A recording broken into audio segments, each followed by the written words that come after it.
ചോദിച്ചു. ഈ voice over ചെയ്യുന്നവരൊക്കെ ഉണ്ടല്ലോ, സത്യം പറഞ്ഞാൽ സമ്മതിക്കണം. ഞാനിപ്പോൾ ഇത് 20ാമത്തെ തവണയാണ് ഈ ഒരു വോയിസ് റെക്കോർഡ് ചെയ്യുന്നത്, ഡിലീറ്റ് ചെയ്യുന്നത്, റെക്കോർഡ് ചെയ്യുന്നത്, ഡിലീറ്റ് ചെയ്യുന്നത്. ഓരോ തവണ ഓരോ പ്രശ്നം.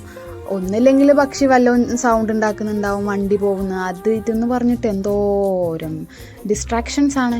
ഫൈനലി ഇതെന്തായാലും ഇതെന്ന് പറഞ്ഞിട്ട് അങ്ങോട്ട് തുടങ്ങി. ഓക്കെ, അപ്പോൾ ഇപ്പം നിങ്ങൾ ഈ കണ്ടുകൊണ്ടിരിക്കുന്നത് എൻ്റെ കുട്ടി ബ്രാൻഡ് ആരോഹയുടെ വീഡിയോ ആണ്. ഇപ്പം നിങ്ങൾ കരുതും അത് നീ പറയണോ, വീഡിയോ കാണുമ്പോൾ ഓട്ടോമാറ്റിക്കലി ഐ ഡി കാണുമല്ലോ എന്ന്. ബട്ട് അതങ്ങനെ അല്ല. ഇപ്പോൾ ഈ കാണുന്നതിൽ തന്നെ 90% ആൾക്കാരും 30 or 40 likes മാത്രമുള്ള എൻ്റെ വീഡിയോ കാണുമ്പോൾ ഓട്ടോമാറ്റിക്കലി സ്ക്രോൾ ചെയ്ത് പോകത്തേ ഉള്ളൂ. ഇനിയിപ്പോൾ ഈ 30 or 40 likesോ അതെൻ്റെ ഫ്രണ്ട്സും ഫാമിലിയും തന്നത് തന്നെ ആയിരിക്കും. സോ ആദ്യമായി സ്ക്രോൾ ചെയ്യാതെ വീഡിയോ കാണുന്ന ഒരു പേഴ്സൻ്റെ മൈൻഡിൽ ഒന്ന് സ്ട്രൈക്ക് ആയിക്കോട്ടെ എന്ന് കരുതിയിട്ടാണ് ഈ പേര് പറയുന്നത്. എനിവേയ്സ്, ഇതെൻ്റെ ഒരുപാട് നാളത്തെ ആഗ്രഹമാണ് ഓൺലൈനായി ഒരു ബൊട്ടിക് സ്റ്റാർട്ട് ചെയ്യണം എന്നുള്ളത്. And this is my first product. ഇഷ്ടപ്പെടുവാണെങ്കിൽ ഓർഡർ ചെയ്യുക, സപ്പോർട്ട് ചെയ്യുക. ബാക്കി വിശേഷങ്ങളായിട്ട് നാളേക്ക് കാണാം. അപ്പോൾ ബൈ ബൈ.